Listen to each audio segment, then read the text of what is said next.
چشمانی مستن، هزار و یک بهانه، نگاهی عاشقانه، سری سفره خانه، در اون چشمانی مستن، هزار و یک بهانه.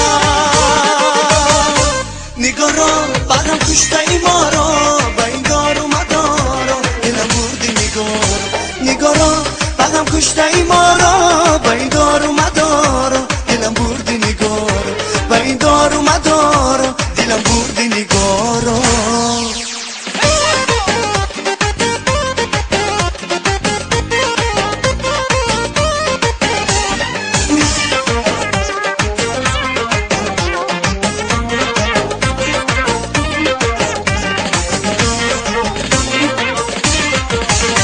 با برگی گل نوشتم حدیثی آشنایی، که روز عاشقانه سراغی من بیایی. با برگی گل نوشتم حدیثی آشنایی، که روز عاشقانه سراغی من بیایی.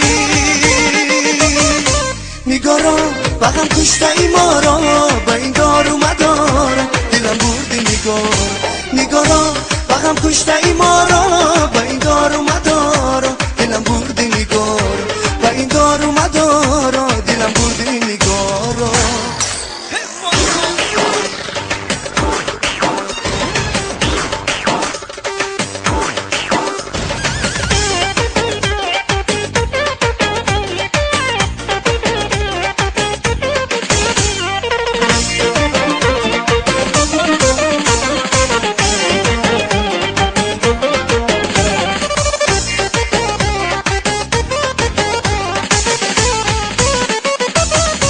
نگاه را بغم کشته ای ما را، به این دار و مدارا دلم بردی نگاه را.